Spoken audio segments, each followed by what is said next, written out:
কিয়ামতের আগে কোরআন হাদিস উঠিয়ে নিয়ে যাওয়া হবে। এখন কোরআন হাদিস সারা পৃথিবী থেকে কেমন করে আল্লাহ উঠাবে, প্রসেসটা কি, পদ্ধতিটা কি? ওই সময় লোকমুখে গল্পগুলা শুনতাম। কি হবে? ওনারা বলতো গল্প যে একদিন ইমাম সাহেব ফজরের নামাজে ইমামতের জন্য দাঁড়াবে, তাকবীরে তাহরিমা বলে হাত বাঁধবে, মানে আল্লাহু আকবার বলে হাত বাঁধবে, সানা পড়বে, আউযু বিল্লাহ বিসমিল্লাহ পাঠ করবে। এরপরে বলেন তো ইমাম সাহেব কোন সূরা পড়বে? সূরা ফাতিহা পড়বে। এখন ইমাম সাহেব ঠায় দাঁড়ায় আছে, সামনেও যায় না, কিছুও কয় না, তার মানে উনি সূরা ফাতিহা ভুলে গেছে। এখন যখন উনি ভুলে যাবে, দায়িত্ব কি? পেছন থেকে মুক্তাদিরা স্মরণ করায়া দিবে। ইমাম যেমন ভুলে গেছে, মুক্তাদিরাও ভুলে গেছে। এখন কিছু সময় পর ইমাম সাহেব নামাজ ছেড়ে দিয়ে মসজিদের তাকে কোরআন খুঁজতে যাবে, সূরা ফাতিহার প্রতি একটু নজর বুলানোর নিয়তে। কোরআন খুলবে, দেখবে কোরআনের পাতাগুলো সাদা, কোনো লেখা নাই। এইটা আমরা গল্পে শুনছি। ওই সময় কোরআনের পাতাগুলো সাদা হয়ে যাবে, হাদিসের লেখাগুলো উঠে যাবে। ওনারা বলে এইভাবেই ইলম উঠায় নিবে। তবে নবীজি সাল্লাল্লাহু আলাইহি ওয়াসাল্লাম জানায় দিয়েছেন, ইলম উঠিয়ে নেওয়ার পদ্ধতি এমন না। ইন্নাল্লাহা লা ইয়ানতাজিউল ইলমা, আল্লাহর নবী সাল্লাল্লাহু আলাইহি ওয়াসাল্লাম বলেন, আল্লাহ তাআলা একত্রে ইলম উঠায় নেন না, তার বান্দার অন্তর থেকে, মানুষের অন্তর থেকে। ইন্নাল্লাহা লা ইয়ানতাজিউল ইলমা, আল্লাহ তাআলা একত্রে ইলম উঠায় নেন না। তাহলে ইলম আল্লাহ কিভাবে উঠায় নেয়? নবীজি বলেন, আল্লাহ তাআলা আলেমদেরকে উঠিয়ে নেওয়ার মাধ্যমে ইলম উঠায় নিয়ে যায়। ইন্নাল্লাহা লা ইয়াকবিদুল ইলমা ইনতিজাআন ইয়ানতাজিউহু মিনাল ইবাদ, আল্লাহ তাআলা তার বান্দার অন্তর থেকে একত্রে ইলম উঠায় নেন না, ওয়ালাকিন ইয়াকবিদুল ইলমা বিকবদিল উলামা। আল্লাহ তাআলা ইলম উঠিয়ে নেন কেমনে? আলেমদেরকে উঠিয়ে নিয়ে যাওয়ার মাধ্যমে। শেষ জামানায় তো এমনই হবে, কোরআন থাকবে, হাদিস থাকবে, কিন্তু বাস্তবে এর আমল থাকবে না। পরিপূর্ণ বুঝ সম্পূর্ণ ব্যক্তি থাকবে না, আলেম থাকবে না। এজন্য এক হাদিসের মধ্যে আসছে, নবীজি বলেন, ইউশিকু আন ইয়াতিয়া আলান নাসি জামান লা ইয়াবকা মিনাল ইসলামি ইল্লা ইসমুহু ওয়া লা ইয়াবকা মিনাল কুরআনি ইল্লা রাসমুহু। নবীজি সাল্লাল্লাহু আলাইহি ওয়াসাল্লাম বলেন, অচিরেই এমন এক জামানা আসবে, যেই জামানায় ইসলাম শুধু নামে থাকবে, বাস্তবে থাকবে না। মানুষ আমরা পরিচয় দিব আমাদের দিন ইসলাম, আমরা মুসলমান, ধর্ম ইসলাম, কিন্তু ব্যক্তিগত জীবন থেকে নিয়ে রাষ্ট্রীয় জীবন কোথাও ইসলামের নাম গন্ধ পাওয়া যাবে না। আমাদের দেশে কিছু ভাই এক উসুলের উপরে চলে। উসুলটা কি? বলে হুজুর সব মানবো, কোনো অসুবিধা নেই। কোন সময়? কয় রাষ্ট্রীয়ভাবে আগে ইসলাম প্রতিষ্ঠা হোক। এই চিন্তাধারা যারা করেন, এদের চিন্তাধারা ভুল। আল্লাহ তাআলা এই দুনিয়ায় রাজত্ব দেওয়ার ওয়াদা করেছেন তাদের, ওয়াদাল্লাহুল্লাযীনা আমানু মিনকুম ওয়া আমিলুস সালিহাত লা ইস্তাখলিফান্নাকুম ফিল আরদ কামাস্তাখলাফাল্লাযীনা মিন ক্বাবলিহিম। আল্লাহ তাআলা এই পৃথিবীর রাজত্ব ক্ষমতা দেওয়ার ওয়াদা দিয়েছেন তাদের, যাদের ঈমান পাকাপোক্ত হয়েছে, যারা আমলে সালেহ করে, সৎকর্মশীল, প্রকৃত ঈমানদার। আমি যদি প্রকৃত ঈমানদার হতে চাই, সৎকর্মশীল হতে চাই, আমার ব্যক্তিগত জীবন, পারিবারিক জীবন পরিপূর্ণ ইসলামের আলোকে সাজানোর দরকার আছে না নাই? আল্লাহর ওয়াদা যে তোমাদেরকে এই দুনিয়ার খেলাফত, এই দুনিয়ার ক্ষমতা, এই দুনিয়ার রাজত্ব সব দেওয়া হবে। শর্ত কি? ঈমান আমল। এজন্য ইসলামের উপরে আমি আপনি যদি পরিপূর্ণ না আসি, আমরা যদি না আসি, আমরা সবাই চাইব যে আল্লাহ ইসলামী অনুশাসন বাস্তবায়নের ব্যবস্থা করে দিক, কিন্তু আমি ইসলামের মধ্যে নাই। তাহলে কি সম্ভব? সম্ভব নয়। এজন্য আমাকে আগে পরিবর্তন নিজেকে করতে হবে, নিজেকে আগে পরিপূর্ণ ইসলামের রঙে রাঙাইতে হবে। আমি পরিপূর্ণ ইসলাম মানব, আমার পরিবারকে পরিপূর্ণ ইসলামী অনুশাসনের উপরে পরিচালনা করব। বলেন তো, আমি যদি চলি, পরিবারকে যদি চালাই, আপনাদের ইউসুফনগরের সব পরিবারের অভিভাবকরা যদি এই ব্যাপারে দৃঢ় প্রতিজ্ঞাবদ্ধ হয়, আমি নিজে পরিপূর্ণ ইসলাম মানব, অধীনস্থদেরকে পরিপূর্ণ ইসলাম মানাবো, আমার মনে হয় 100% মানুষেরা পরিপূর্ণ ইসলামের মধ্যে চলে আসবে। এজন্য পরিবর্তন শুরু আমার নিজের থেকে। আমাকে, আপনাকে, ইউসুফনগরের আব্দুর রহমানকে রাষ্ট্রীয়ভাবে ইসলাম প্রতিষ্ঠা কেন হলো না, এটা জিজ্ঞাসা করার আগে আল্লাহ জিজ্ঞাসা করবে, তুমি দিন কতটুকু মেনেছ, তোমার অধীনস্থদেরকে কতটুকু দিনের উপরে পরিচালিত করেছ, এই জিজ্ঞাসা আগে হবে। কারণ আপনি আমি রাষ্ট্রের অভিভাবক নই, আমি তো আমার পরিবারের অভিভাবক। আল্লাহর নবী বলেন, কুল্লুকুম রাঈনা ওয়া কুল্লুকুম মাসউলুনা আন রাঈয়াতিহি। প্রত্যেকে দায়িত্বশীল, প্রত্যেককে তার দায়িত্বের ব্যাপারে জিজ্ঞাসা হবে। আমি থেকেই তো আমরা হয়, ঠিক কিনা বলেন? আমি যদি পরিবর্তন হই, আপনি নিজে যদি বলেন আমিও পরিবর্তন, উনি বলল আমিও পরিবর্তন, এই যে সবাই মিলেই তো আমরা। এখন আমি পরিবর্তন নাই, আমাদের পরিবর্তন কেমনে হবে? এজন্য পরিবর্তনের শুরু আমাদের নিজের থেকে হতে হবে। সেজন্য আজকে থেকে ওলামায়ে কেরামের সাথে পরামর্শ করে কেমনে পরিপূর্ণ দ্বীনের উপরে হায়াত অতিবাহিত করা যায়, কেমন করে আমার ব্যক্তিগত জীবন, পারিবারিক জীবন, অর্থনৈতিক জীবন, সামাজিক জীবনে আমরা কিভাবে ইসলাম প্রতিষ্ঠা করতে পারি, এই মেহনত চালায়া যাব। সাথে সাথে রাষ্ট্রীয়ভাবে ইসলাম প্রতিষ্ঠার প্রচেষ্টা এবং দোয়া অব্যাহত রাখব। আমি যদি আমার ক্ষেত্রে ইসলাম পরিপূর্ণ না মানি, ধরা পড়ে যেতে হবে। তাহলে নবীজি বলেন ইসলাম নামে থাকবে, অথচ দেখুন ইসলাম মুসলিম জীবনে এমন কোন দিক নাই যেই জায়গায় ইসলাম নাই, ঠিক কিনা বলেন? যেমন সামাজিক অনেক আচার অনুষ্ঠান আছে, সব জায়গায় ইসলাম আছে। আমাদের সামাজিক আচার অনুষ্ঠানগুলোর মধ্যে একটি অন্যতম আচার অনুষ্ঠান হলো বিবাহ। বিবাহ হাদিসের কিতাবগুলোর মধ্যে আলাদা অধ্যায় আছে, কিতাবুন নিকাহ। হাদিসগুলোর মধ্যে নবীজি জানায়া দিয়েছেন একেবারে কন্যা দেখার শুরু থেকে নিয়ে পারিবারিক জীবন কিভাবে পরিচালিত হবে, কন্যা দেখবে, কতটুকু দেখবে, কেমন কন্যা বিবাহের জন্য পছন্দ করবে, বিবাহের অনুষ্ঠানে কি হবে, কি করবে না করবে, সব ইসলামে আছে না নাই? কিন্তু আফসোসের বিষয়, মসজিদের সভাপতি, মাদ্রাসার সভাপতি 3 বার হজ কইরা আলহাজ, মেয়েকে বিবাহ দিবে, ছেলেকে বিবাহ দিবে, 6 মাসের আয়োজন শুরু হয়েছে, 6 মাস আগের থেকে মেয়ে দেখা, ছেলে দেখা, বলে সব কিছু অনইসলামিক, শুধু 2 মিনিটের কাজ হলো ইসলামিক, সব অনইসলামিক। ছেলে যারে বিয়ে করবে, ছেলে দেখার আগে 14 গোষ্ঠী 15 বার দেখে আসছে, আছে না নাই? এটাও কত বড় খান্নাস। দুলাভাইরে কয় আপনার পছন্দ হইলে আমার পছন্দ, কেন ঘর তো তুই করবি, তো দুলাভাই করবে? তাহলে দুলাভাইরে দিয়ে দিয়ে বিয়া ওই জায়গায়, লজ্জা লাগে না? বিবাহ সম্পাদিত হওয়ার আগে যার সাথে কথাবার্তা চলতেছে, ওই ছেলের বাবা ওই মেয়েকে দেখতে পারবে না, এটাই ইসলাম। কিন্তু 14 গোষ্ঠী আগে দেখে, তাই আমার দেখা লাগবে না, আপনারা দেখেন। এরপরে কত কিছু আছে, গায়ে হলিদ কি, ফিরানি মিরানি, বহুত কিছু আছে। বিয়ার আগেই অনেক অপরাধ আছে, গোনার কাজ আছে, হিন্দুয়ানা রীতিতে কাজকর্ম আছে। তা 2 মিনিট ইসলাম কোথায়? চিন্তা করে বিবাহ শাদীটা পড়ানোর জন্য তো হুজুরের দরকার। হুজুরে ফোন দিয়া কয়, হুজুর আমাকে বিয়াটা তো পড়াইতে হইবে, আপনি একটু পরে আইসেন। আবার ফোন দিয়া কয়, আমি না বললে আইসেন না হুজুর, এ পরিবেশ আপনার না। এইবার হুজুরে ফোন দিছে, হুজুর গেছে, বিয়া পড়াইতে কি 2 ঘন্টা লাগে নাকি? 2 মিনিটে কমপ্লিট। হুজুরে কয় সংক্ষিপ্ত দোয়া করে আপনি তাড়াতাড়ি চলে যান, এ পরিবেশ আপনার না।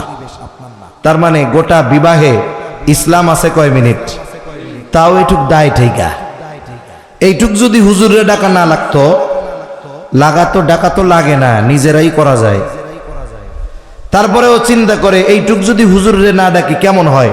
ওই 2 মিনিট মোটামুটি ইসলামের আলোকে হয়, বাকি সব অনইসলামিক। আমাদের সামাজিক রীতিগুলো একেবারে পুরোপুরি অমুসলিমদের কালচার দিয়ে আমরা ঠাইসা ঠাইসা ভরে ফেলছি, ইসলাম নাই। ওয়ালা ইয়াবকা মিনাল কুরআন ইল্লা রাসমুহু, কোরআন শুধু লেখায় থাকবে, বাস্তবে কোরআনের আমল থাকবে না। এখন দেখুন কোরআন কত ঝকঝকে পাতায় ছাপা হয়। ছোটবেলায় আমরা দেখছি কেমন যেন মনে হইতো হাত দিয়া লেখছে, লেখাগুলো অস্পষ্ট, পড়তে কষ্ট হইতো। কাগজ ছিল নিউজ প্রিন্টের, একটু পানি লাগলেই পইচা ছিঁড়া যাইত। এখন কোরআনের বাইন্ডিং গুলো কত সুন্দর, কালারফুল বাইন্ডিং, ভেতরের পৃষ্ঠাগুলো ওয়াটারপ্রুফ, হরেক রকমের কালারে কোরআনের ওই অক্ষরগুলো লেখা। ওয়াজিব গুন্না হলে নীল কালার, একফা গুন্না হইলে সবুজ কালার, এইরকম আলাদা আলাদা কালার দিয়ে লেখা, কত সুন্দর দেখতে মন চায়। পৃষ্ঠাগুলার মধ্যে কেমন যেন আতরের ঘ্রাণ। কিন্তু আফসোস, কোরআনের বাইন্ডিং বেড়েছে, লেখার মান উন্নত হয়েছে, ঝকঝকে চকচকা হয়েছে, কিন্তু কোরআনের আমল আমাদের সমাজে বাড়ে না। আমল বাড়া তো বহুদূর, সময়ের সাথে সাথে তিলাওয়াতও কমছে। আগে মানুষ যা পারতো না পারতো, ভুল পড়তো যা পড়তো, সকালবেলা কোরআন শরীফ সামনে একটু নিয়ে বসতো, ভুল হোক আর যা হোক, কোরআনের লেখাগুলোর নিচে দিয়ে হাতটা একটু পরিচালনা করত, নিচে দিয়ে হাত দিত, যা পড়তো শুদ্ধ অশুদ্ধ সেটা পরের হিসাব। এজন্য দেখা যাইতো ফজরের পরে বের হলে প্রত্যেকটা বাড়ি থেকে গুনগুন করে কোরআন তিলাওয়াতের আওয়াজ পাওয়া যাইতো। ছোট বাচ্চাগুলোকে মক্তবে পাঠায়া দেওয়া হতো। কিন্তু আফসোসের ব্যাপার, কোরআনের অবস্থা এমন, আমল তো বহুদূর, এখন ঘরগুলায় তিলাওয়াত নাই। এই কোরআন থাকবে, লেখা টাকা ঝকঝকে সব থাকবে, হাদিস থাকবে, কিন্তু আহমদ শফি থাকবে না, জুনাইদ বাবু নগরী থাকবে না, আল্লামা নুরুল হক সাহেব আছেন এখন, একসময় উনিও থাকবে না। এনারা এক একজন যে যাচ্ছেন, বলেন তো ইলম আমল তাকওয়ায় ওনাদের স্থান পরিপূর্ণ করার মতো আরেকজন কি আমরা পেয়েছি? তার মানে কি হচ্ছে, এনারা যাওয়ার মাধ্যমে ইলম উঠে যাচ্ছে। একটা সময় কি হবে, কোরআন থাকবে কিন্তু এই লেখা লুকা থাকবে, হাদিস লেখা থাকবে, কি হবে, কিন্তু আমল থাকবে না। ওই আদেশগুলোকে, কোরআনের কথাগুলোকে অনুধাবন করার মতো ব্যক্তি থাকবে না, মুত্তাকি পরহেজগার আলেম থাকবে না। মানুষেরা এখন মূর্খদেরকে নেতা হিসাবে মানবে, তাদের কাছে ফতোয়া জিজ্ঞাসা করবে, মূর্খ ফতোয়া জবাব দিয়ে দিবে। কারণ আমাদের সমাজে এখনো কিছু আলেম আছে, সব জানতা আলেম। সব জানতা বুঝেন, প্রশ্ন যাই করেন না কেন দেখবেন জবাব না দিয়া ছাড়ে না, আছে না নাই? অথচ শাইখুল হাদিস 40 বছর ধরে বুখারী শরীফ পড়ায়, প্রতিদিন পড়ার আগে রাতের বেলায় উনি নিজে অধ্যয়ন করে। একদিন কোনো কারণে রাতের বেলায় উনি আগামীকালকের যে সবক সেটাতে নজর দিতে পারেন নাই, 40 বছর ধরে পড়ায়। ক্লাসে আইসা বলে, বাবারা আমি কালকা কিতাব দেখার সুযোগ পাই নাই, সবক জায়গায় থাক, আগামীকাল সামনে যাব। অথচ মুখস্থ পড়াতে পারবে। বড় মুফতি সাহেব জিজ্ঞাসা করবেন ফতোয়া, ওনার জানা আছে, জেহেনেও আছে, এরপরেও সুনিশ্চিত হওয়ার জন্য উনি বলবে, আচ্ছা আমি একটু কিতাবটা দেখে বলি। অথবা হতে পারে মানুষ জ্ঞান পরিপূর্ণ কারো অর্জন হয় না, অনেক কিছু অনেকের অজানা থাকতে পারে। এমনও বিষয় হতে পারে একজন আওয়ামের জানা আছে কিন্তু আলেমের জানা নাই, হতেই পারে। এখন যেইটা আমি জানি না, একজন আমারে জিজ্ঞাসা করছে, আমি যে জানি না, বলতে পারি না অথবা ভুলে গেছি, এই কথাটা বলতেও আমরা লজ্জা পাই। চিন্তা করে, আমি হইলাম এত বড় ইউটিউবের ভাইরাল বক্তা, আমি যদি বলি আমি উত্তর জানি না, তাহলে ইজ্জত থাকবো? এই জন্য অনেক সময় আমরা দেখি কি হয়, সব জানতা হুজুরদের যখন প্রশ্ন করে, মানুষও মনে করে কি, ওরে বাবা এত বড় হুজুর, কোনো প্রশ্ন কইরা ঠেকানো যায় না। তা আমারে মানুষ এত বড় হুজুর মনে করে, আমি যদি এখন জবাব না দিয়া কই এটা আমার জেহেনে নাই, বলতে পারি না, জানা নাই, কিতাব দেখে বলতে হবে, তাহলে আমার ইজ্জত সম্মান থাকে?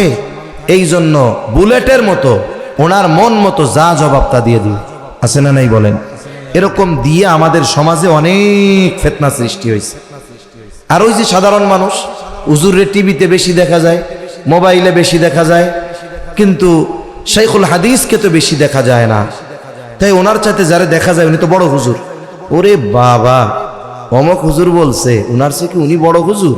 উনি বড় হুজুর হলে তো ওনার ইউটিউবে 1 লাখ ওয়াজ থাকতো। এই চিন্তাধারা মানুষকে কি করবে? ওই মূর্খ জাহেল আলেমদের দিকে নিয়ে যাবে ফতোয়ার জন্য। ওই জাহেল ফতোয়া দিবে, ও নিজে গোমরা হবে, আর ওর কাছ থেকে যারা ফতোয়া নিবে ওরাও গোমরা হবে। তাহলে আল্লাহ তাআলা কিয়ামতের আগে ইলম উঠায় নেবেন। কিভাবে? বলে আলেমদেরকে উঠিয়ে নেওয়ার মাধ্যমে। সেই জন্য আমাদের করণীয় কি?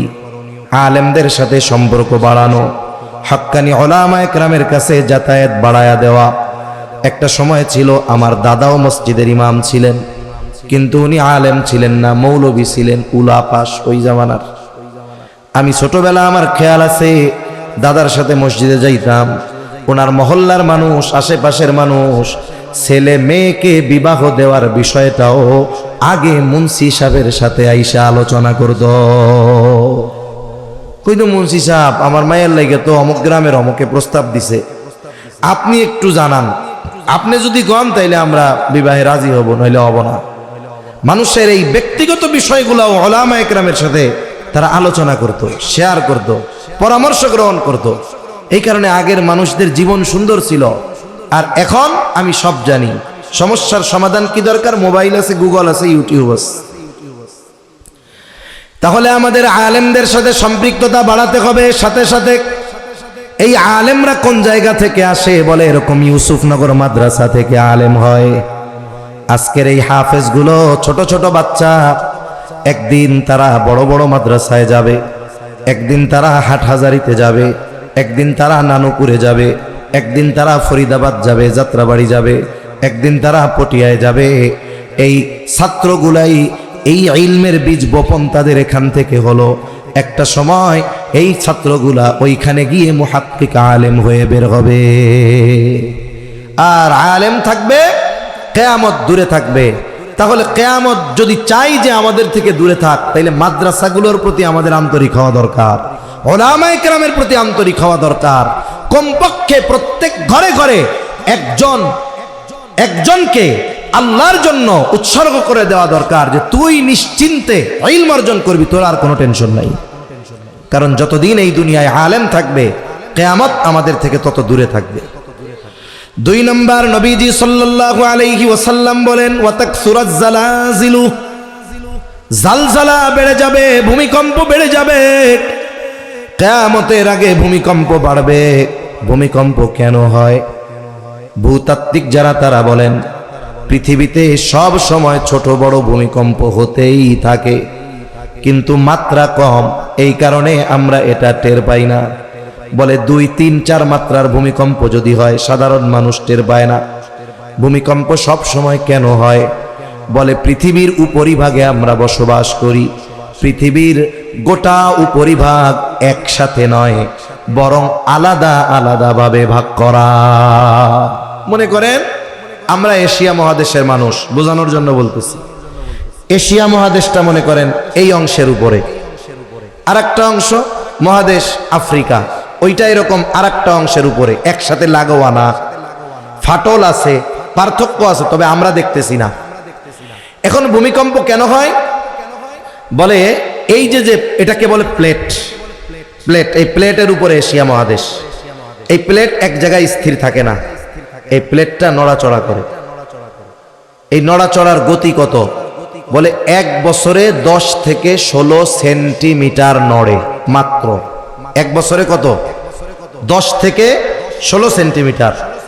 ঘড়ির যদি ঘন্টার কাঁটা বা মিনিটের কাঁটার দিকে তাকায় থাকি, এটারে নড়তে সরতে দেখবেন না, কিন্তু এটা জায়গা মতো সরতে থাকবে, মনে হবে যে এক জায়গায় আছে। তা নড়াচড়ার গতি কত? বলে 10 থেকে 16 সেন্টিমিটার। তা 10 থেকে 16 সেন্টিমিটার গতিতে যখন এই দুইটা প্লেটের নড়াচড়া হয়, তখন ভূমিকম্প হয় 3 মাত্রার, 3.5 মাত্রার। ধরেন 16 সেন্টিমিটার যখন গতি হয় প্রতি বছরে, তখন মনে করেন 3.5 মিটার, তাহলে 3.5 সেন্টিমিটার। মাঝে মধ্যে এই গতিটা বেড়ে যায়, চলার গতি দ্বিগুণ হয়।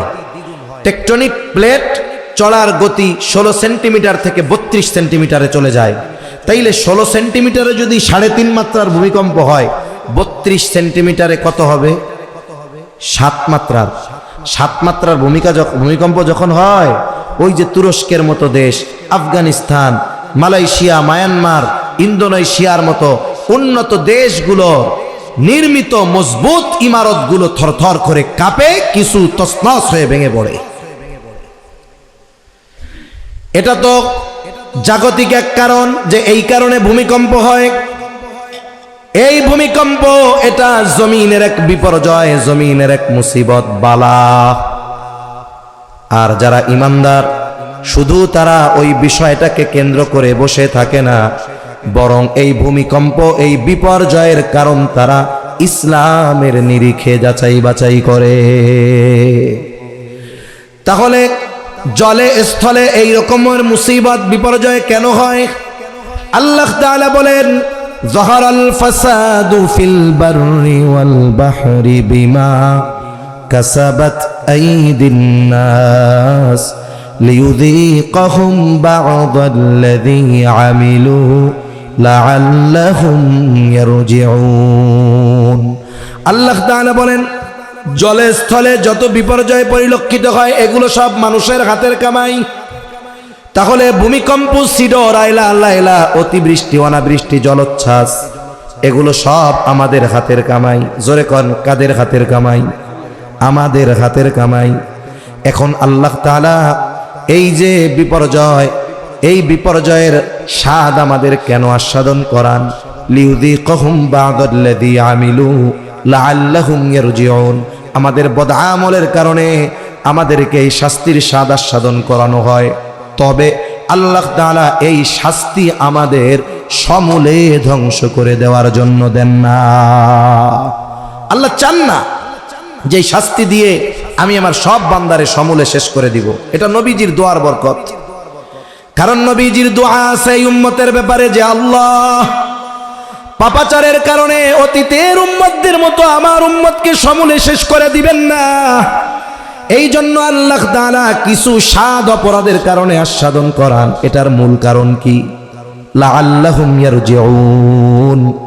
যেই পাপাচারের পথে আমরা চলতেছি, ওই মুসিবত বিপর্যয় আসার কারণে আমরা যেন সতর্ক হয়ে ওই পাপের পথ পরিহার করে আল্লাহর দিকে প্রত্যাবর্তন করি। তাহলে ভূমিকম্প কেন হয়? বলে মানুষের পাপের কারণে হয়। হাদিসের মধ্যে আরো অনেক কারণ আছে। ভূমিকম্প কেন হবে? বলে জুলুম বাড়বে, জেনা ব্যভিচার বাড়বে, খুন ধর্ষণ বাড়বে, ওজনে কম দেওয়া বাড়বে, মদ্যপান বাড়বে, মানুষ নাচ গানকে বৈধ মনে করবে। এই ধরনের অশ্লীলতা, পাপাচার যখন বাড়বে, ভূমিধস, ভূমিকম্প বাড়তে থাকবে। এখন এটা কিয়ামতের আগে পাপ বাড়বে, এটা ঠিক। তবে বিষয় কি খেয়াল রাখবো? এই ধরনের পাপ যেন আমার দ্বারা না হয়। এই ধরনের পাপ যেন আমার দ্বারা না হয়। চতুর্দিকে দেখবো হচ্ছে পাপ, আমি যেন এই পাপের স্রোতে নিজেকে ভাসিয়ে না দেই। স্রোতের অনুকূলে প্রতিকূলে থাকতে হবে আমাকে। গোটা সমাজ একদিকে চলে যাচ্ছে, সমাজ এই পাপাচারের বৈধতা দিচ্ছে, আমাকে এই খরস্রোত পাপাচারের বিরুদ্ধে ঠায় দাঁড়িয়ে থাকতে হবে। আমি যদি সমাজের মানুষের সাথে বসবাস করে কুলিয়ে না পারি, আমাকে নির্জনে চলে যেতে হবে। তবুও এই পাপাচারের সাথে, সমাজের সাথে, তাদের স্রোতের সাথে নিজেকে ভাসিয়ে দেওয়া যাবে না। 3 নাম্বার, নবীজি সাল্লাল্লাহু আলাইহি ওয়াসাল্লাম বলেন, ওয়ায়াতাকারাবাজ জামান, সময় নিকটবর্তী হয়ে যাবে। তার মানে কি? সময় কেমনে নিকটবর্তী হবে? মূল কথা হলো, মুহাদ্দিসিনে কেরাম বলেন, সময় থেকে আল্লাহ বরকত উঠায় নিবে। আগেও তো 12 মাসে 1 বছর ছিল, 30 দিনে মাস ছিল, 7 দিনে সপ্তাহ, 24 ঘন্টায় 1 দিন, 60 মিনিটে 1 ঘন্টা, 60 সেকেন্ডে মিনিট। বলে এখনো তো তাই আছে, ঠিক না?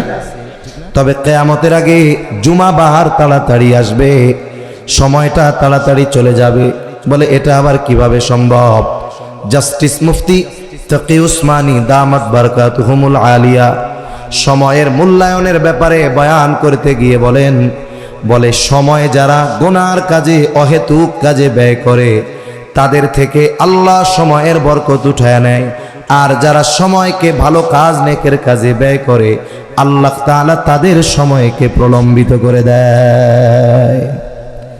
ভালো কাজ যখন কোনো মানুষ করে সময় বাড়ে, যারা গুনার কাজ করে এরাও যখন ভালো কাজ করে ওই সময়টা বাড়ে। বলে হুজুর কেমনে বাড়ে, বুঝলাম না তো। এটা হলো মাইন্ডের সাথে সম্পৃক্ত একটা বিষয়, মনের সাথে।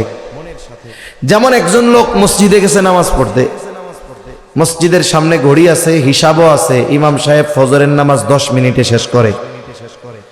ইমাম সাহেব আজকে চিন্তা করছেন অন্যান্য দিন সূরা মুজাম্মিল বা সূরা দাহার এক সূরা দিয়ে 2 রাকাত পড়াই, আজকে প্রথম রাকাতে পুরা সূরা পড়ব। তা উনি যখন প্রথম পৃষ্ঠা পড়ে রুকুতে যান, ওনার তখন তাকবীরে তাহরিমার পরে 4 মিনিট লাগে। 5:10 নামাজে দাঁড়াইছে, 5:15 উনি সেজদা বা রুকুতে যায়। কিন্তু আজকে 5:15 হয়ে গেছে। হুজুরের তো সূরা শেষ করার ভাব মনে হয় না, 16 হয়ে গেছে। কিরে এখনো কেন হুজুর রুকুতে যায় না? এইবার একজন সিগন্যাল দেয়, ঠিক কইলাম না ভুল কইলাম? 18 যখন বাজছে পেছনের আরো 10 জনের সিগন্যাল শুরু। ইমাম সাহেব চিন্তা করে, হায় রে মুসল্লি, সূরা মুজাম্মিলটাও শেষ করতে দিবা না? আল্লাহু আকবার। আচ্ছা, ইমানের পরে সবচেয়ে গুরুত্বপূর্ণ ইবাদত কি? নামাজ। নামাজ এমন এক ইবাদত, আল্লাহর সাথে কথোপকথন করা হয়, যার কারণে তাকবীরে তাহরিমা যখন বাধা হলো, আল্লাহু আকবার বলে নামাজে ঢুকলাম, অনেক বৈধ কাজ ওই সময়ের জন্য নিষিদ্ধ হয়ে যায়। কথা হচ্ছে আল্লাহর সাথে। ইমাম সাহেব চিন্তা করছে আজকে আল্লাহর সাথে কানেকশন 3 মিনিট বেশি হোক, আমাদের নামাজের মধ্যে আছি, কিন্তু হায় রে এই 3 মিনিট আল্লাহর সাথে আমরা আল্লাহর সামনে দাঁড়িয়ে থাকবো, সর্বোত্তম ইবাদতে 3 মিনিট কাটাবো, এটা আমাদের সহ্য হয় না। অথচ ওই মুসল্লি নামাজ থেকে বের হয়ে 3 ঘন্টা 4 দোকানে বৈশা গীবত, অন্যের নামে বদনাম, কারে ক্ষমতায় বসাবে, কিভাবে দেশ চালাবে, সব আলোচনা মোটামুটি কমপ্লিট। তখন আর খুক্কুর খুক্কুর কাশিও আসে না, মাজাও ব্যথায় না, গিরাও ব্যথায় না। কেন? বলে ওই সময়টা হুট করে চলে যায়। কিন্তু এই যে নেকের কাজের মধ্যে আছে, কষ্ট হয়। খেলা দেখতেছে, মোবাইল দেখতেছে, টেলিভিশন দেখতেছে, 4 দোকানে 3 ঘন্টায় মাজা কোমর কিচ্ছু ব্যথায় না। ইমাম সাহেব পায়ে ধরা বাকি যে দেখেন কোরআন শরীফটা একটু মরার আগে কমপক্ষে শুদ্ধভাবে একবার খতম দেওয়ার চেষ্টা করেন, সারাদিন পড়াবো না, এশার নামাজের পরে মাত্র আধা ঘন্টা সময়। আহা, এই আধা ঘন্টা বৈশা কোরআন শিখবে, জীবন বের হয়ে যাওয়ার মতো অবস্থা। মনে হয় যে আমি 5 ঘন্টা বসে আছি। কেন? বলে ওই সময়টা ভালো কাজ করতেছেন না, আপনার মাইন্ড বলতেছে আমার সময়টার মধ্যে বরকত হচ্ছে, কিন্তু আমি হইতে দিচ্ছি না, বের হয়ে গুনার কাজে যাচ্ছি, সময়টাকে নষ্ট করতেছি। আল্লাহ প্রদত্ত যত নিয়ামত আছে এই দুনিয়াতে, দামি নিয়ামতগুলোর মধ্যে অন্যতম নিয়ামত হলো হায়াত, সময়। যারা এই সময়কে হেলায় খেলায় গুনায় পাপাচারে কাটাবে, ওরা সময়ের মূল্য বুঝবে, তবে বাইচা থাকতে না, মরার পরে বুঝা কোনো লাভ আছে? মানুষ মারা যাওয়ার পরে কথা বলে, কিন্তু দুনিয়ার মানুষ, জীবিত মানুষ শুনতে পারে না। নবীজি বলেন যদি শুনতে পারতো তাহলে দাফন কাফন বাদ দিয়া দিত ভয়ে। যেই মানুষগুলো দুনিয়ায় সময়কে কাজে লাগায় নাই, অহেতুক কাজে, গুনার কাজে, পাপাচারে সময় ব্যয় করেছে, এই মানুষগুলো মরার পর সময়ের মূল্য বুঝে আল্লাহ তাআলার কাছে একটু সময় চেয়ে প্রার্থনা করে। কি বলে? ফায়াকুলা রব্বি লাউলা আখারতানি ইলা আজালিন করিব ফাআসাদদাক ওয়া আকুম মিনাস সালিহিন।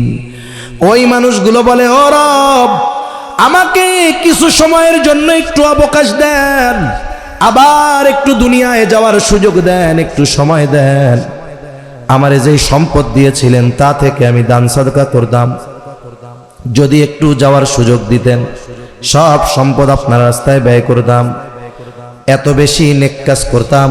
ওয়া আকুম মিনাস সালিহিন, আমি সৎ কর্মশীলদের অন্তর্ভুক্ত হয়ে যাইতাম। আফসোস করে যতই বলুক না কেন, একটু অবকাশ দেন, সময় দেন। বলেন তো আল্লাহ তাআলা একটা সেকেন্ড বা একটা মুহূর্তের জন্য ওই ব্যক্তিকে দুনিয়ায় আসার সুযোগ দিবে নাকি? যেই সময়ের জন্য আল্লাহর কাছে মৃত্যুর পরে আফসোস করবে, চাইবে, সেই সময় আমাদের আছে না নাই? আছে। তাইলে বলেন তো, এটা যদি আমরা চায়ের দোকানে কাটাই, গোনার কাজ করে কাটাই, অহেতুক মজলিসে বসে কাটাই, ফাহেসা গল্প করে কাটাই, তাহলে কি হলো? এই সময়ের বরকত তো চলে গেল। হঠাৎ করে দেখবেন মৃত্যু চলে আসছে, আমরা ভালো কাজ করার সুযোগ আর পাই নাই। এজন্য সময়কে বরকতময় করতে আমরা সময়গুলোকে ভালো কাজে ব্যয় করব। হাকিমুল উম্মত আশরাফ আলী থানভী রহমাতুল্লাহি আলাইহি বলেন, দুই ধরনের মজলিস ছাড়া মানুষের জন্য আর কোনো মজলিস নিরাপদ নয়। এক নাম্বার দ্বীনি মজলিস, এই যে আপনারা আমরা বসছি, এটা আমাদের জন্য উপকারী। আরেকটা হলো দুনিয়াবি বৈধ উপকারী মজলিস। দুনিয়াবি কিছু বিষয় আছে বৈধ কল্যাণকর, অনেক সময় সমাজের মানুষ আলোচনা করে। কি আলোচনা? যে ভাই, আমরা সমাজের মানুষ বসি, রাস্তাটা নষ্ট হয়ে গেছে, মানুষ চলাচল করতে পারে না, আসেন আমরা সবাই মিলে রাস্তাটা ঠিক করার উদ্যোগ নেই, তাই না? এই যে খালগুলো আটকে গেছে, আগে তো পানি প্রবাহ ঠিক ছিল, খালের পানি পচতো না, ওইটা দিয়ে রান্না বান্না করা যাইতো। আসেন ওই জায়গায় একজন রাস্তা করে ফেলছে, আমরা একটু সবাই মিলে ওই জায়গায় একটা কালভার্ট করে দেই। এই যে জাগতিক উপকারী কাজ মজলিস, এই দুই ধরনের মজলিস ছাড়া যত মজলিস আছে সবগুলো অনর্থক আর পাপের মজলিস। এজন্য নবীজি বলেন, সময়ের আগে সময় সংকীর্ণ হয়ে যাবে কিয়ামতের আগে। তার মানে মুহাদ্দিসিনে কেরাম বলেন, সময় থেকে আল্লাহ তাআলা বরকত উঠায় নিয়ে যাবে। আর সময়ের বরকত যদি পেতে হয়, সময়গুলোকে ভালো কাজে ব্যয় করতে হবে। আমি আপনি যেই সময়গুলো যেই কাজে ব্যয় করি, কিয়ামতের দিন সময়গুলা পর্যন্ত আমার আপনার ব্যাপারে আল্লাহর দরবারে সাক্ষী প্রদান করবে, সাক্ষ্য প্রদান করবে। সময় বলবে, আল্লাহ আমি এই সময়ের মধ্যে সে এই জায়গায় বসে ভালো কাজ করছে, স্থান সময় এগুলো সাক্ষী দিবে। 4 নাম্বার, নবীজি সাল্লাল্লাহু আলাইহি ওয়াসাল্লাম বলেন, ওয়াতাযহারাল ফিতান, ফিতনা প্রকাশ পাবে। এর দ্বারা উদ্দেশ্য মুহাদ্দিসিনে কেরাম বলেন দাজ্জালের ফিতনা। তার মানে যতক্ষণ না দাজ্জালের ফিতনা প্রকাশিত হবে ততক্ষণ পর্যন্ত কিয়ামত হবে না। আর এই উম্মতের জন্য সবচাইতে বড় ফিতনা হবে দাজ্জালের ফিতনা। রাসূলুল্লাহ সাল্লাল্লাহু আলাইহি ওয়াসাল্লাম উম্মতের ব্যাপারে সর্বোচ্চ কল্যাণকামী। এই ফিতনায় যেন উম্মত পতিত না হয়ে যায়, এই জন্য নবীজি সাল্লাল্লাহু আলাইহি ওয়াসাল্লাম উম্মতকে আমল শিখায়া দিছে। সূরা কাফের আমল নবীজি জানায়া দেন, জুমার দিন যারা সূরা কাফের আমল করবে, আল্লাহ তাআলা তাদেরকে দাজ্জালের ফিতনা থেকে হেফাজত করবে। কমপক্ষে সূরা কাহফের প্রথম 10 আয়াত, এটা আমাদের জীবনের জন্য অক্সিজেন, শ্বাস প্রশ্বাস যেমন জরুরি, ওই রকম জরুরি বানায় নিব। প্রয়োজনে নিজে পড়তে পারেন না, জুমার দিন জুমার নামাজের পরে ইমাম সাহেব হুজুরকে যদি বলেন, হুজুর আমরা তো পড়তে পারি না, আমরা কোরআনটা ধরি, আপনি আমাদেরকে একটু পড়া পড়া শোনান, নাইলে 15 মিনিট 20 মিনিট লাগলো, নাইলে আপনি প্রথম 10 আয়াতই বারবার শুনলেন। যদি 1 বছর ধরে প্রতি জুমায় ওই 10 আয়াত ইমামের মুখেই শুনি, নিজেরা মুখে বিড়বিড় করে তার সাথে মুখ মিলায় পড়ি, দেখা যাবে প্রত্যেকটা মুসল্লির ওই 10 আয়াত মুখস্থ হয়ে যাবে। ইমাম সাহেবের যদি বলেন, তাহলে কি ইমাম সাহেব বলবে, ধর্মিয়া পারুম না, খিদা লাগছে, সূরা কাহফ পড়া শোনানোর টাইম নাই? বলবে? ইমাম সাহেব তো বলবে না, কিন্তু আপনারাই জীবনে বলবেন না, হুজুর একটু শোনান। এটা হলো আসল কথা। এজন্য আমলটা জরুরি বানায় নিব। দাজ্জাল তো আসবে, মহা ফিতনা, এর আগেও তো একের পর এক ফিতনা আসতে থাকবে। কাদিয়ানি এক ফিতনা, এই ধরনের ফিতনা একের পর এক আসতে থাকবে। আহলে কোরআন এক ফিতনা, এই ধরনের একের পর এক ফিতনা আসতে থাকবে। বলে এই সময় কি করব? আমাদের বুজুর্গানে দিন বলেন, নবীজি যেই আমল শিখায় দিছে সূরা কাহফের আমল, যদি দাজ্জালের মতো ওই রকম মহা ফিতনা থেকে উম্মতকে আল্লাহর রহমতে হেফাজত করতে পারে, তাহলে সূরা কাহফের আমল করনেওয়ালা যারা, দাজ্জাল আগমনের আগে যত ফিতনা আসবে ইনশাআল্লাহ সূরা কাহফের আমলের বদৌলতে আল্লাহ তাআলা ওই ধরনের ফিতনা থেকে উম্মতকে হেফাজত করবে। এজন্য এই আমলটা আমরা গুরুত্ব দিয়ে করব তো ইনশাআল্লাহ। ফিতনা আসবে, এখন কোনটা হক কোনটা বাতিল এটা নির্ণয় করার যোগ্যতা তো সবার থাকবে না, তবে এই আমলের বদৌলতে আল্লাহ যদি চায় এমন চোখ তাকে খুলে দিবে, অন্তর চক্ষু খুলে দিবে, সে বুঝতে পারবে এটা হক এটা বাতিল, এটা সত্য এটা মিথ্যা, এটা বুঝার যোগ্যতা আল্লাহ তাকে দান করবে। এজন্য সূরা কাহফের আমল জরুরি বানাবো তো ইনশাআল্লাহ, আল্লাহ তৌফিক দান করেন। 5 নম্বর, নবীজি সাল্লাল্লাহু আলাইহি ওয়াসাল্লাম বলেন ওয়াতাকসুরাল হারজ, কিয়ামতের আগে হত্যাকাণ্ড বেড়ে যাবে। ওয়াহুয়াল কাতলুল কাতল, এটা হলো পারস্পরিক হত্যাকাণ্ড। যখন নবীজি বললেন হত্যাকাণ্ড বেড়ে যাবে, সাহাবায়ে কেরাম বলে ইয়া রাসূলুল্লাহ সাল্লাল্লাহু আলাইহি ওয়াসাল্লাম, আমরা তো প্রতি বছর হাজার হাজার মুশরিকদের হত্যা করি যুদ্ধের ময়দানে, এটাও কি হারজ? নবীজি বলেন না, যুদ্ধের ময়দানে জিহাদের ময়দানে যেই হত্যা হয় এটা হারজ নয়। তাইলে হারজ কি? নবীজি বলেন এটা হলো পারস্পরিক হত্যাকাণ্ড। মুসলমানদের নিজেদের মধ্যে নিজেদের হত্যাকাণ্ড বেড়ে যাবে, চাচা ভাতিজাকে খুন করবে, এক প্রতিবেশী অপর প্রতিবেশীকে হত্যা করবে, বাবা ছেলেকে হত্যা করবে। বলেন তো এই ধরনের ঘটনা প্রতিনিয়ত ঘটে কি ঘটে না? আজকেও আপনাদের এখানে আসার সময় একটা খবর সামনে আসছে, দুনিয়ার খবর একটু দেখতে হয়। কি করব, যে পরিস্থিতি, মনে করছিলাম যে দীর্ঘ একটা সময়ের ইসলাম বিদ্বেষিতা, ইসলামের উপরে হিংস্র থাবা আক্রমণ, এগুলো মনে হয় একটু কমবে, কিন্তু মুরব্বীরা বলে যেই দিন যায় ভালো যায়।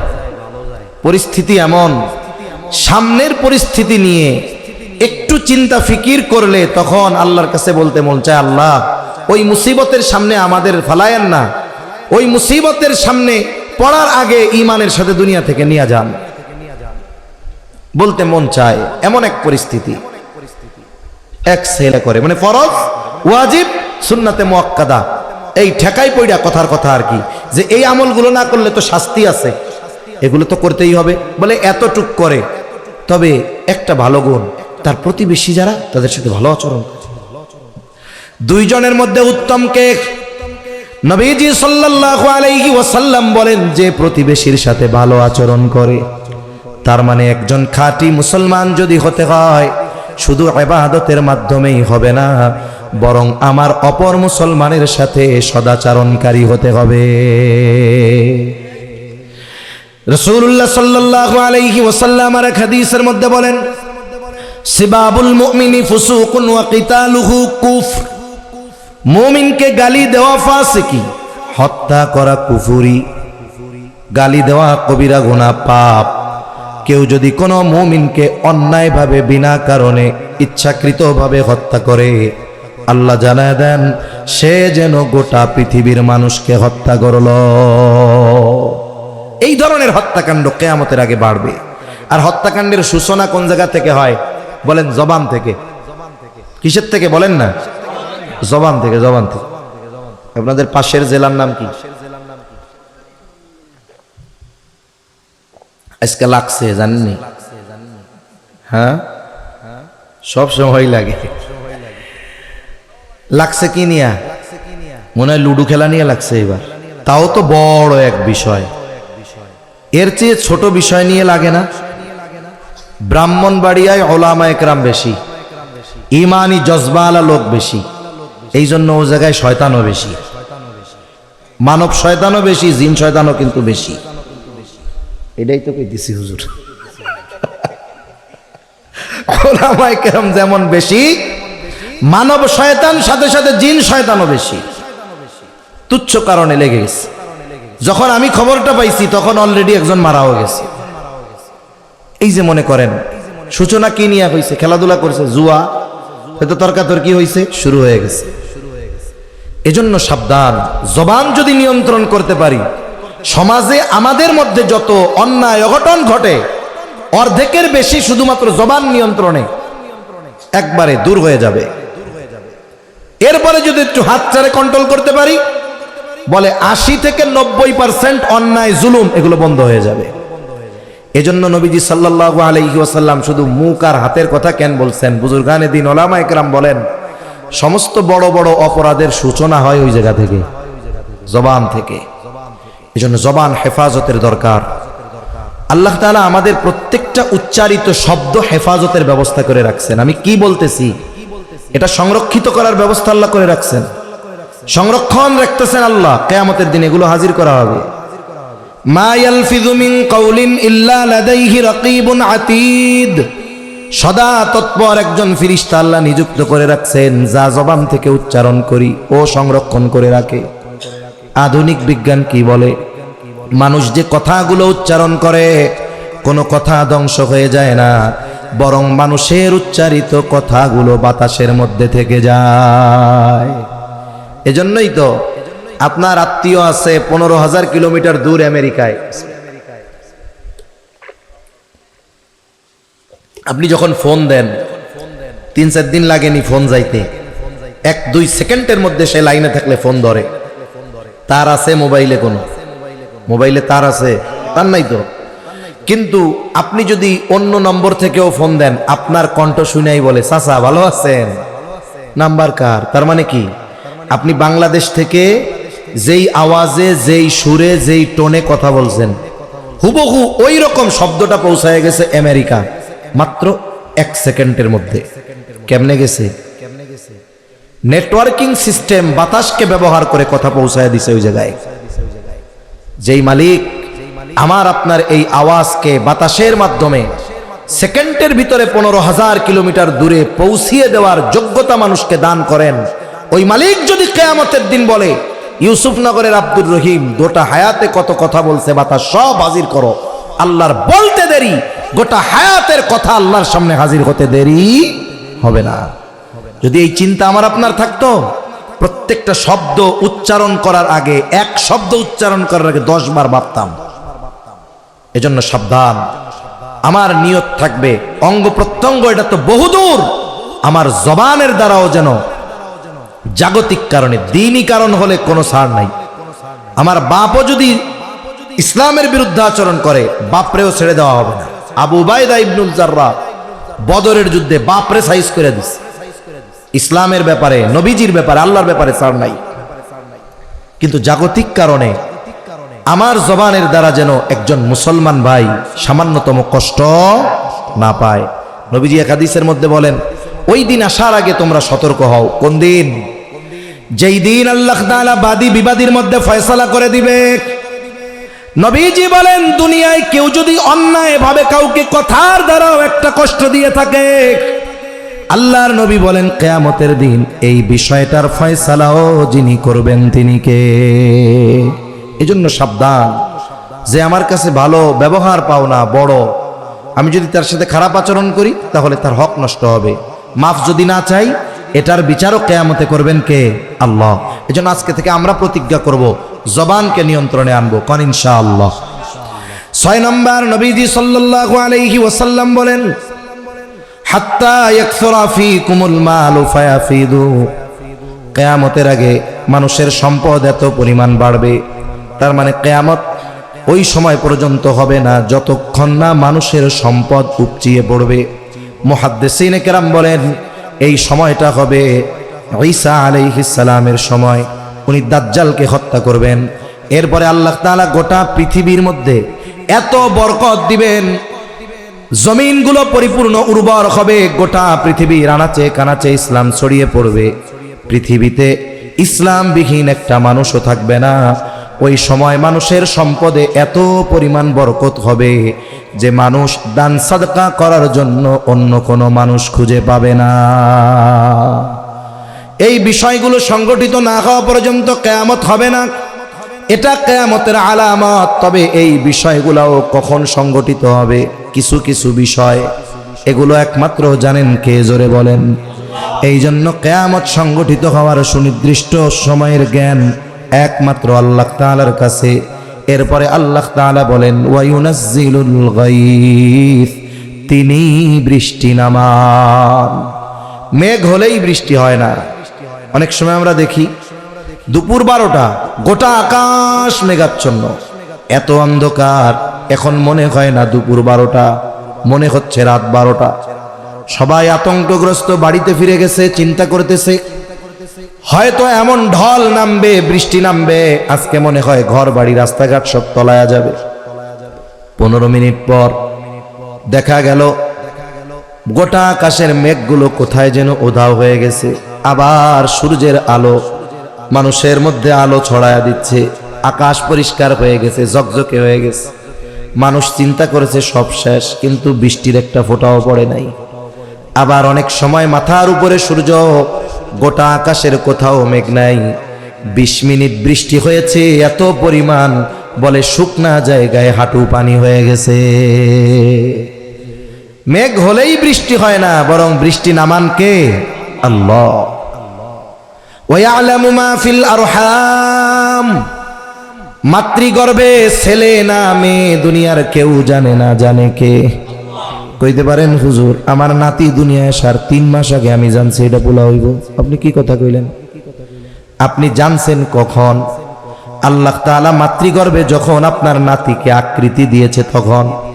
কিন্তু আপনার নাতি যেই শুক্র কীট থেকে আল্লাহ তাকে সৃষ্টি করেছে, একেবারে তুচ্ছ একটু পানি, মাইক্রোস্কোপ দিয়ে দেখা লাগবে এত কম। ওই শুক্র যখন মায়ের রেহেমে পৌঁছিয়েছে, আল্লাহ তাআলা মায়ের মাসিক বন্ধ করে দিয়েছেন। এইবার আল্লাহ তাআলার প্রসেস, ওই ক্ষুদ্র জিনিসকে আল্লাহ তাআলা এক সময় রক্তপিণ্ডে পরিণত করেছেন, এরপরে মাংসপিণ্ডে পরিণত করেছেন। 120 দিন এই হালতে থাকবার পর আল্লাহ তাআলা এরপরে আপনার নাতির গড়ন গঠন তৈরি করা শুরু করেছে। বলে কমপক্ষে 5 মাস 5.5 মাস পরে একটা স্ট্রাকচার আকৃতি আল্লাহ তাকে দান করেছে। কিন্তু ওই 5-6 মাস আগে যখন সে রক্তপিণ্ড ছিল, যখন সে মাংসপিণ্ড ছিল, পৃথিবীর কোল আল্ট্রাসোনোগ্রাফি মেশিন আছে, ওটা দিয়ে নির্ণয় করে বলে দিবে এটা ছেলে নামে। আছে নাই? ওর তাকদিরে কি আছে, ওর হায়াত কতটুক, ওর রিজিক কতটুক, এটা কি দুনিয়ার কেউ জানে? জানে কে? আল্লাহ জানে। ওয়ামা তাদরি নাফসুম মাযা তাকসিবু গাদা, আল্লাহ তাআলা বলেন কেউ জানে না সে আগামী দিন কি উপার্জন করবে। এই জন্য মানুষের আজকে যেই অবস্থা, এই অবস্থার উপরে অহংকারীও হওয়া যাবে না, নিরাশও হওয়া যাবে না। আল্লাহ যদি সম্পদ দেয়, ক্ষমতা দেয়, টাকা পয়সা দেয়, সুস্থতা দেয়, আল্লাহর এই নিয়ামতের শুকরিয়া আদায় করতে হবে, অহংকারী হওয়া যাবে না। আবার যদি কেউ একটু অভাবে থাকে, নিরাশ হওয়া যাবে না যে আল্লাহ শুধু আমারই দেখে নাকি, দারিদ্রতা খালি আমারই দেয়, বলে না, নিরাশ হওয়া যাবে না, অহংকারীও হওয়া যাবে না। কবি কত সুন্দর কথা বলে, নদীরে পাড় ভাঙে ও পাড় গড়ে, এই তো নদীর খেলা, সকাল বেলার ধনী রে তুই ফকির সন্ধ্যাবেলা। আজকে যে ধনী, কালকে সে ফকির হতে পারে। আজকে যে প্রধানমন্ত্রী, আগামীকাল তার রাস্তার ফকির হয়ে যাওয়া লাগতে পারে। আজকে যার কিছু নাই, আল্লাহ তাআলা তাকে কালকে সিংহাসনে বসায় দিতে পারে। এজন্য অহংকারীও হব না, যদি একটু কষ্টে থাকি আল্লাহর ব্যাপারে কখনো নৈরাশ্যতা প্রদর্শন করব না ইনশাআল্লাহ। এরপরে আল্লাহ তাআলা বলেন ওয়ামা তাদরি নাফসুম মাযা তাকসিবু গাদা ওয়ামা তাদরি নাফসুম বিআইয়ি আরদিন তামুত, কেউ জানে না কোন জমিনে তার মৃত্যু হবে। হাদিসের মধ্যে আসছে আল্লাহ তাআলা যার যেইখানে মৃত্যু লিখে রেখেছেন, যদি তার কোনো প্রয়োজন নাও থাকে, আল্লাহ তাআলা প্রয়োজন সৃষ্টি করে তাকে সেই জায়গায় নিয়ে যায়। এই যে প্রবাসে আমাদের কত ভাইয়েরা যায়, আপনাদের এই বৃহত্তর বিশেষ করে কুমিল্লা জেলা, একবার প্রতিবেদন দেখলাম, সারা বাংলাদেশের রেমিটেন্সের মনে হয় 18% শুধু কুমিল্লা জেলার আমাদের প্রবাসী ভাইদের মাধ্যমে আসে। সবাই তো যায় একটু সচ্ছলতার জন্য, পরিবারের মুখে হাসি ফোটানোর জন্য। সবাই কি সচ্ছল আর সুস্থতার সাথে ফিরে আসে? উপার্জন করতে গিয়ে কত যুবক মারা যায়, কতজনের হায়াত ওইখানে শেষ হয়ে যায়, কেউ মরতে যায় না। মূল কথা হলো ওই জায়গায় তার মৃত্যু ছিল, আল্লাহ ওই জায়গায় মৃত্যু নির্দিষ্ট করে রাখছেন। এই জন্য আল্লাহ তাআলা তার রিজিকের প্রয়োজনে তাকে ওই দেশে নিয়ে গেছে। একটা মানুষ জীবনে কোনোদিন ঢাকা চিটাগাং মহাসড়কে যায় নাই, যাওয়ার প্রয়োজন হয় নাই, হঠাৎ যাওয়ার দরকার হয়েছে, গেছে, ওই দিনই ট্রাকের চাকায় পিষ্ট হয়ে মারা গেছে। মানুষ আফসোস করে না, আরে এই লোকটা জীবনে মুরাদনগর যায় নাই, আর আজকে ময়নামতি ক্যান্টনমেন্টে গেছে, আজকে এই ট্রাকের চাপায় বইয়া মরছে। আসলে ওর মৃত্যু ওই জায়গায় লেখা ছিল, আল্লাহ প্রয়োজন সৃষ্টি করে নিয়ে গেছে। সেজন্য সম্মানিত উপস্থিতি, এই 5টি বিষয়ের কথা আল্লাহ তাআলা বলছেন গায়েব সম্পৃক্ত। অন্য আয়াতে এগুলোকে বলা হয়েছে মাফাতিহুল গায়েব, গায়েবের চাবিসমূহ। মুফাসসিরিনে কেরাম বলেন পৃথিবীতে যত গায়েব সম্পৃক্ত বিষয় আছে কোনো না কোনোভাবে এই 5টির সাথে সংযুক্ত। আর ইমানদারদের পরিচয় দিতে গিয়ে আল্লাহ প্রথমেই কি বলেছেন? হুদাল্লিল মুত্তাকিন আল্লাযীনা ইউমিনুনা বিল গায়েব, যারা গায়েবের উপরে, অদৃশ্যের উপরে ঈমান এনেছে। এজন্য এই গায়েব সম্পৃক্ত বিষয়গুলোর উপরে আমরা ঈমান আনবো, বিশেষ করে পরকালের উপরে আমরা ঈমান আনবো। কারণ জাহান্নামীরা জাহান্নামে যাওয়ার যে কারণগুলো আছে সূরা মুদ্দাথিরে, এর মধ্যে একটা কারণ ওয়াকুন্না নুকাযযিবু বিয়াউমিদ্দিন, আমরা প্রতিদান দিবস কিয়ামতকে অস্বীকার করতাম, মিথ্যা প্রতিপন্ন করতাম। এজন্য আমরাও কিয়ামতের ব্যাপারে সুদৃঢ় বিশ্বাসী হব। কারণ পরকালের জবাবদিহিতাকে যে যত ভয় করে, দুনিয়ার জগতের আমল তার তত সুন্দর হয়। এজন্য আল্লাহ সুবহানাহু ওয়া তাআলা আমাদেরকে পরিপূর্ণভাবে পরকালে বিশ্বাসী হিসাবে প্রতিষ্ঠিত হওয়ার তৌফিক আল্লাহ দান করেন, বলি আমিন। সাথে সাথে যেই ধরনের পাপাচার অনাচারের কারণে কিয়ামত নিকটবর্তী হয়, এই ধরনের কাজগুলো থেকে আল্লাহ আমাদের বেঁচে থাকার তৌফিক দান করেন, আমিন। ওয়া আখিরু দাওয়ানা আনিল হামদুলিল্লাহি রাব্বিল আলামিন। আসসালামু আলাইকুম ওয়া রাহমাতুল্লাহি ওয়া বারাকাতুহু।